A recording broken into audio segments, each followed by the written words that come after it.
Hello everyone, this is Dr. Nima and this is our lecture for Dental Science, Chapter 6, Occlusion. Occlusion is a very important subject and a very important concept to understand, definitely for dentists in the first place and to do their work, and for us because we're in the field and assisting. Occlusion affects the teeth in different ways. So, some people would say there are different diseases that have in the oral cavity. So you have the cavities that actually happen, like caries, and you have the periodontal diseases, which actually affect the gum, and occlusion can also happen. So some people wants to make the importance to show the importance of occlusion by actually including it as a part of the problems that happen or diseases that happen in the oral cavity. So it's really important, and it's very important for for our work, and to understand at least the basics of occlusion. What is considered as a normal occlusion? How would the teeth be set as a normal occlusion? What are the other types of occlusion that we have, which we call technically malocclusion? And what are the other terms that we use in reference to occlusion and the teeth relationship in the mouth? Okay, so technically occlusion describes the relationship of the mandibular arch with the maxillary arch, right? How they actually occlude together in the simplest way put. And malocclusion, definitely any deviation from the normal occlusion that we're going to talk about, that can be misalignment of single tooth or even a group of teeth. So it can be even just one tooth. So these are just main definitions. Okay, now let's get to the occlusion classification. So technically we have three classification of occlusion. Well, first of all, we have to say that we have actually skeletal classification and we have dental classification. The skeletal classification is technically based on the bones, not on the teeth. So sometimes, people go a lot to the orthodontist to do their teeth, right? And sometimes the orthodontist cannot do the work because the problem is not on the teeth. Because what the orthodontists do is they do with the braces, they only can move the teeth, right? They're not moving the bone. But sometimes when we take these x-rays and measure, we see that the bone actually has the problem. So the bone may be forward or backwards, and it's causing the problem. So we actually have a classification of occlusion based on the skeletal classification, which means the bone relationship to each other, and then we have a dental classification, which means the teeth relation to each other. So see, this is the skeletal one, and that's the position of the maxillary to the mandible, and technically that's the bone. So for class 1, you have, that is the normal occlusion. You have the maxillary and mandibular normal relationship to each other. So usually they are kind of on top of each other. There are some angles that they measure and they see that they are in the right position. Class 2, or retruded, we have a retruded mandible. So you can see in this picture that the mandible is actually going back, and it gives that that profile shape that is convex for the patient. So this is technically almost flat with the normal occlusion, that the profile, and the profile of class 2 occlusion is a little bit convex, right? Because the mandibular is retruded, which means going back, and we're technically distal to the maxillary arch. And then you have class 3. And class 3, you have the mandibular arch protruded, which means it is actually pushed more forward, as you can see, and this would give you a concave look of the patient, technically a profile. And you can see that the mandible is mesial to the maxilla. So these are the three classifications that we have in skeletal classification based on the bone. But they would reflect, as you will see, in one of the dental classification that we have. The dental classification can also show these. So sometimes you have a good class 1 with the bones, but then you have the teeth may be pushed a little bit forward, where it will seem to be like it's a class 2. On the maxillary arch, like the teeth are a little bit facing more forward, so it will feel like it's a class 2, but it's a class 2 based on teeth, not on bone. Anyway, we'll get a little bit more in details on the next slides. So you can see, again, some of these can be fixed by just the teeth, and some of them would need maybe surgical work, especially when it's too much level with the bone. We cannot just fix it with the teeth. We have to actually do a surgery where they actually cut the bone, either push it forward or backwards based on the case. Okay. So we got this scientist or, dentist that is very famous for his classification. He came up with a classification. So his name is Engel. And Engel is the guy, not like because of Engel or something. So the Engel classification. So it's the most popular dental classification, right? We said it's technically gathers both in a way, the skeletal and dental.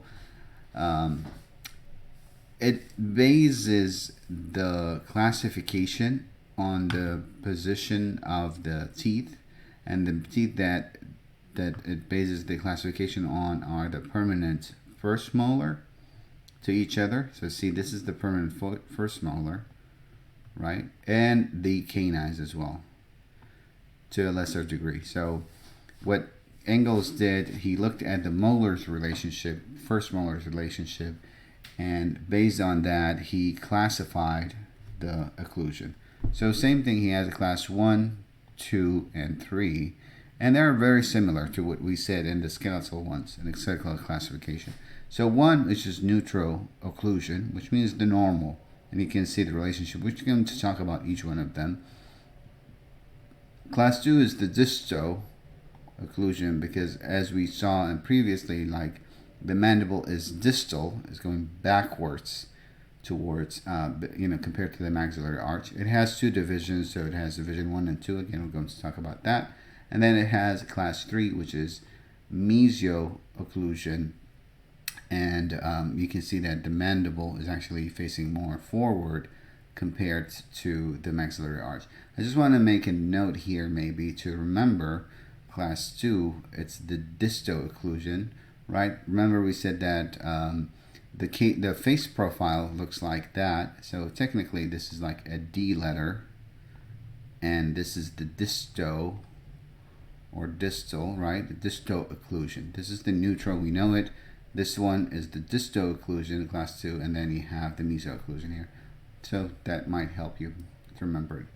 Anyway, we're going to go and talk about each one of these and what is the relationship of the maxillary maxillary molar, first molar, to the mandibular permanent first molar.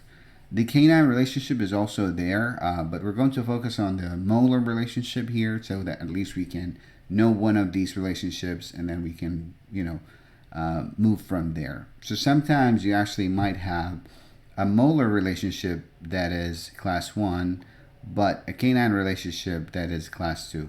This can happen, and you can have a molar relationship that is class 1 on the left side, but on the right side it's a class 2. So again, it can be different, but it's a way for us to classify the teeth, okay, or the occlusion.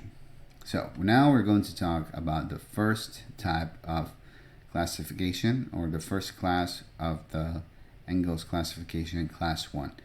This is, as we said, this is the normal occlusion. That's how we, if we want to define in a way normal occlusion, and based on the canine and the molar relationship, that's what we're going to talk about. And when we talk about these teeth, the main parts that we're talking about, that we're looking at the groove here. This is the buccal groove of the mandibular molar. This needs a little bit of focus, so make sure that you're actually with me here, and maybe have a pen and a paper so you can focus. So again, we're talking about Engel's classification, and we're talking that we said that Engel's classification actually was based on the molars relationship, and not any molars, the first molars relationship, and it's also on the canine, but to reduce the confusion, we're just going to talk about the molars relationship, right? And we're talking about the first molar relationship. What are the things that we're going to look at on the molar? Is it the molar itself, all of it? No. We're going to take a look at the maxillary cusp here, which is technically the mesobuccal cusp, right? Because this is the mesial side and this is the distal side of the tooth. So this is the cusp that is on the buccal and mesial. So we call it the mesiobuccal cusp of the maxillary molar. That's one thing that we're going to look at. And on the mandible, we're going to look at the buccal groove, which you see here. So these are the things that we're going to based on the relationship of the cusp and the groove, how they are related to each other. We're going to say, is this a class 1, is it a class 2, or is it class 3, based on Engel's classification. Okay, so let's take a look at what we have here. We say that the mesiobuccal groove, or cusp, sorry, the mesiobuccal cusp of what? Of the maxillary first molar, that's the one, occludes on the buccal groove of the mandibular first molar, right? So the cusp, technically, to make it just simple, the cusp is occluding on the groove, or the groove is on the cusp. That is as simple as it gets. The groove, which we know the groove is for the mandible molar, occludes on the cusp of the maxillary molar, right? And the cusp is actually the mesobuccal cusp. So the groove is here and the cusp is here, and we're good. If we're looking at the canine, I'm going to go back to the canine later. I want to focus on this. So this is class 1. Let's see class 2 for this relationship. Again, it's the same thing. We're talking also about the groove and the cusp. And we know that the groove is for the mandibular molar, first molar, and the cusp is for the maxillary first molar. So remember, we said that class 2, we also call it disto occlusion, right? When we talked about it here, we said it's a disto occlusion. And that name comes from that the groove is now distal to the cusp. So the groove is distal to the cusp. And if we want to say it in a full mouth, we'll say the buccal groove of the mandibular first molar is distal to the mesiobuccal cusp of the maxillary first molar. Okay? And I would say that you need to practice saying this to remember it, but I hope that this help you out. So the groove is distal to the cusp. There on the first, class 1, we said the groove is on the cusp, right? On the second one, class 2, which is the disto occlusion, the groove is distal to the cusp. And guess what is the mesio occlusion? So I'm going just to jump really quick here. And the mesio occlusion is actually, which is a class 3, right? You see that the groove is mesial. This is wrong. Let me fix this here. Is mesial to the cusp, right? The groove is mesial to the cusp because this is the mesio class, right? Mesio occlusion. So we have three occlusion classification. We base these classification based on the relationship of the molars, the first molars on the maxillary arch and the mandibular arch, and to be specific, on the cusp of the maxillary arch, of the maxillary molar, and the groove on the mandibular molar. So we see the relationship between the cusp, which is technically the mesobuccal cusp, and the groove, which is the buccal groove of the mandibular molar. So that's what we want to look at. So these are the relationship that we talked about. Now I'm going to go a little bit further for each one. So again, class 1 that we're talking about here actually also have the canine relationship. So if you see the regular on a normal occlusion, your canine, the cusp of the canine should be between the maxillary canine. The cusp of the maxillary canine should be between the mandibular canine and mandibular premolar, first premolar. So the canine, when we talk about the canine relationship, it is based on the maxillary canine and where it relates to the mandibular canine and mandibular first premolar. Again, I don't want to confuse you too much with this. I want you to focus on that more, and this is as a secondary way to know it. For class 2, we said that the groove is distal to the cusp, which is the groove on the buccal groove on the mandibular first molar is distal to the mesial buccal cusp of the maxillary first molar. And for the canine, this time the canine, because this is pushed backwards, this time the maxillary canine is actually occluding on the mandibular canine. Or it can be even more forward too. So if this is even more back, so the canine will be even more forward here, or compared to the mandibular. Now, class 2 doesn't leave us alone. It actually, and this is, remember, as we said, class 2 is the one that has like the convex profile, and technically it can make a D shape, and D for distal occlusion. Class 2 has 2 divisions in it, 2 more classification inside of it. That's the only one that has that. And these classifications are based on how the teeth on the interior part, on the maxillary interior, or especially even centrals and laterals, how they are shaped or how they are positioned. So we know that the mandible arch is already going backwards, right?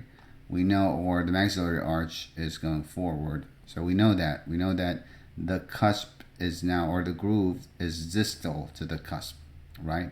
In both cases, the groove is distal to the cusp. The maxillary arch is forward, or the mandible arch is backwards. But for class 2, division 1, you have the upper incisors proclined, so it means they are actually pushed forward also, right? And the way that I actually remember that is by actually typing number 1 here in a way, I think like this would, show like as a number 1. Anyway, that's the way I remember it. On the other case, which is division 2, the upper central incisors actually go lingually. So they're actually facing lingually. You can see here they're actually proclined, which means, out there, pushing out the lips. And these actually on division 2 are proclined. So if you follow that, technically, you'll get number 2. So that's the way I actually remember it. Hopefully this would help. Again, like number 1 is the one where you have proclined, which is mean pushed forward. And number 2, division 2, class 2, division 2 is when it's lingual inclination that actually happened to it. So these are the 2 divisions. This picture shows a little bit more, clear, just the relationship of the cusps. But anyway, same thing. Class 3, we already talked about it. We said that the same thing, the groove is mesial actually to the mandibular first molar. To the maxillary. The groove of the mandibular first molar is mesial to the mesial buccal cusp of the maxillary first molar. And for the canine, this time the canine occludes on the actual premolar here, you can see, or even backwards to it. So the tip of the canine is on the tip of the premolar, on the first premolar on the mandible. So hopefully you'll take your time a little bit and take a look at these pictures and try to understand exactly what is the occlusion and what are the areas that we have, and exactly the relationship of the groove. Again, try to make it simple for yourself. It is all about the relationship of the groove to the cusp. That's what we want to focus on. So, someone of you guys send me a reminder. Moving on. So we have a couple of definitions to know, again, because we're talking about occlusion. We have centric relationship, and we have centric occlusion. Centric relationship is the relationship of the jaws when they're closed, but the way that they got closed is guided by muscles in the temporomandibular joint, the TMJ, which is here, the temporomandibular joint that we have. So that's the centric relationship, right? The centric occlusion is also about the closed jaws, but this time it's guided by teeth, not by muscle or the temporomandibular joint, which means like how we actually usually bite. how the teeth would slide on each other and come to occlusion and come to close position. When you're not thinking about it, when you're closing your mouth, technically that's your centric occlusion, because the teeth are guiding your occlusion. With the centric relationship, it's the actual muscles. If you have healthy muscles and healthy temporal mandibular joint, usually when you swallow with your tongue touching the roof of your mouth, so try like to touch the back of the roof of your mouth with your tongue, and close your mouth. That's technically when you get the centric relationship, because again it's guided more by muscle and the temporal mandibular joint. So an easy difference here between these.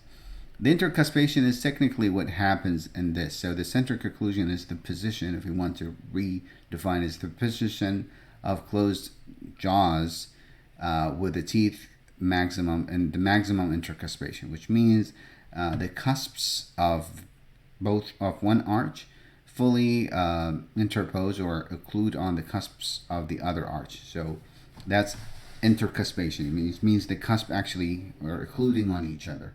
And we have the maximum intercuspation, which means that all of them are completely there, and that's technically what happens in the centric occlusion. Premature contact. This happens if you have a tooth or some group of teeth are hitting on the other arch before the other teeth are hitting. So like one tooth is a little bit more higher than the other ones, where it's touching the other side. So this also can happen. Okay, important definitions in occlusion. We have overjet, and we're going to talk later on overbite.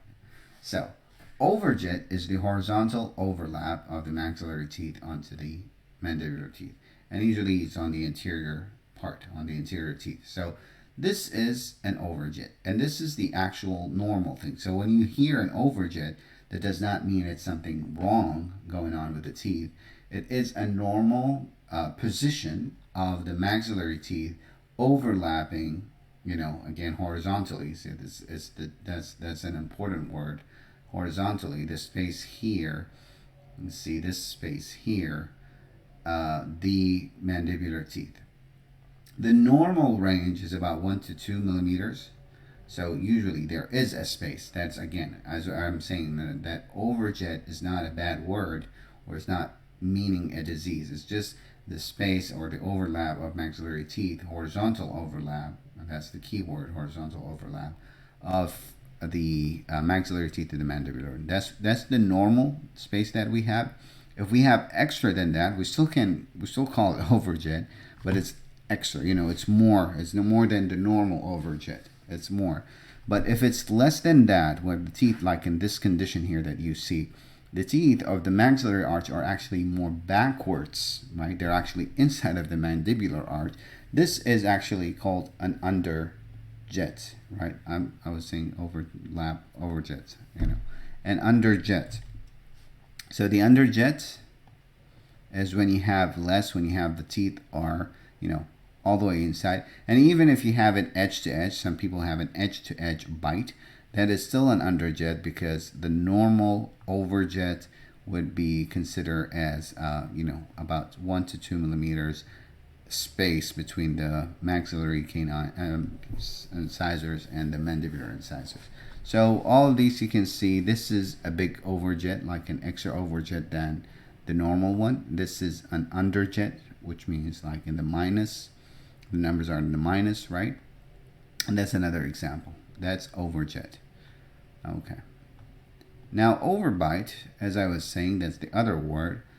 We said overjet is the horizontal space. The overbite is the vertical overlap, right? That's the difference. Overbite, and again the bite, because we're biting vertically, right? When we close our arch. So that's why overbite is about the vertical. And overjet is about the horizontal. So same thing with overbite. As we said, overjet is not a bad word. Same thing with overbite. It's not a bad word. We actually do have an overbite. So the normal teeth would show an overbite, and technically the normal one is 1/3 of the maxillary central incisors cover the mandibular one. So if you divide the tooth into 3/3, right? Like 1 and 2 and 3. So about 1/3 is covering this, the mandibular one. And that's normal. That's a normal overbite. That's the normal how our teeth actually look like, right? But then if you start having more than 1/3, that will be a deep bite, like this guy here. You can see we cannot see any of the mandibular teeth because their bite is deep, and that is a deep bite. And it happens the other way if you have much less than 1/3. Sometimes you can get to an open bite where you have it completely open.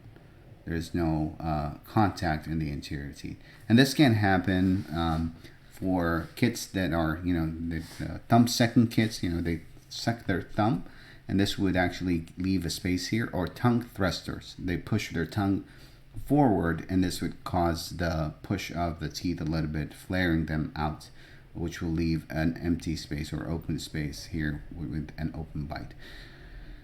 This one here, if you look at it, it might actually be a normal overbite. It is only 1/3 of the teeth of the maxillary incisors covering 1/3 of the mandibular incisors, but it is an underjet, so the teeth are actually inside of the arch, right inside of the mandibular arch. It's not the regular overjet, but it is maybe the regular overbite because the vertical spacing or overlapping is actually correct. So this can happen. Okay.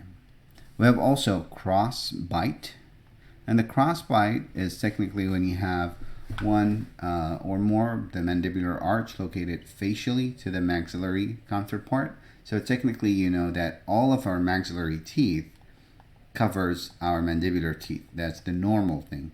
Maxillary teeth are more, wider. Technically, the maxillary arch is wider, so it covers the mandibular arch, or the teeth also kind of positioned in a way so they cover them. But if you see here on this side, you see that the mandibular teeth actually are out and the maxillary teeth are in. So this is considered as a crossbite. It can happen in one or more. So like you can see here on this picture that one tooth only is included in a crossbite. And in this picture you can see that we have multiple teeth that are included in crossbite. But that is the crossbite. Other definitions in the positioning of the teeth. So part of the normal teeth positioning, we have the curve of Spee and curve of Wilson. And the curve of Spee, that is the anatomical curvature of the occlusal alignment of the teeth. Technically, it is this curve. So our teeth are not flat. They're not laid flat completely. And we talked about this before in the other lecture. As they are positioned together, they actually have a small curve, from posterior to anterior, and this sometimes help us with our bite wing x-rays, so we can see the curve and know which one is maxillary, which one is mandible. And the curve of Wilson, that is transverse occlusal curve, so you can see this one goes between left and right side, not like here from front to back, from anterior to posterior. This one is from left to right. You can see that usually the maxillary teeth are a little bit flared, or tipped a little bit buccally, and the mandibular ones, molar especially, are tipped a little bit more lingually, and we get that curvature. Again, these are some definitions to understand. Keeping on with definitions, so protrusion, as we saw before, that's the teeth are pushed out labially, so or can be a complete arch, protruded, and you can see this is A, so this is the same here what we were talking about. So as we said, tongue thrusting can cause some protrusion and can cause some open bite or overjet, and retrusion, which technically retracting or moving backwards. It can be the same thing, can be for teeth or it can be for an arch, and that is B here.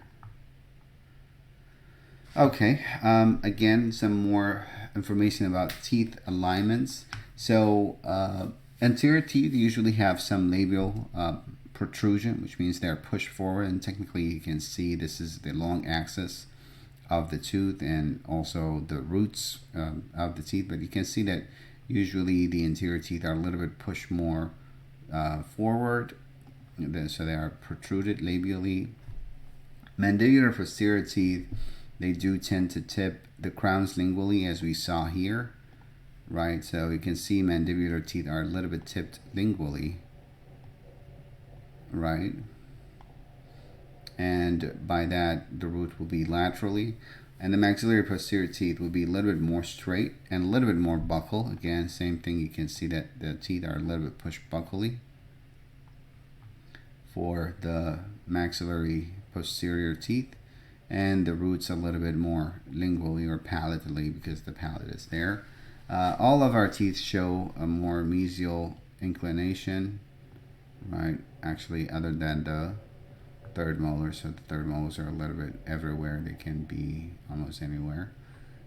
These are some pictures, you know, just to show these. You don't have to really memorize or know these, just to kind of relate to what we have in here. And last but not least, the lateral movements of the mandible. So we know the mandible is the moving arch, and when it moves laterally, which means side to side, right, one side, left or right, we have a definition for these, you know, sides. So we have one side and we have the other side. So we have a working side, and that is the side to which the mandible moves to, and you can see it's B.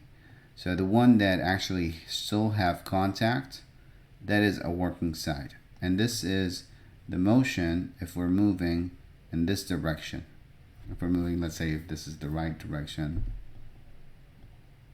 right, because we're looking from inside, technically I'm seeing it. Anyway, so this is the motion. So if we're moving, if you're moving to the right side will be your working side. If you're, you know, the other side, which is the left side, will be the non-working side. So the teeth are not contacting on this side. You can see technically they're not, right? On dentures, when the patient have a complete denture, usually we will call the non-working side the balancing side, because it causes the balance of the denture, the forces on the denture. So here you have example, if you're moving your jaw to the right, non-working side will be the one on the left, right? That's the non-working side. Anyway, these are some of the terms and some of the important things that we cover in occlusion. Again, it's an important topic. It needs a little bit of focus to understand all the parts and pieces in it, but it's good and interesting to learn about. And that will be the end of our lecture.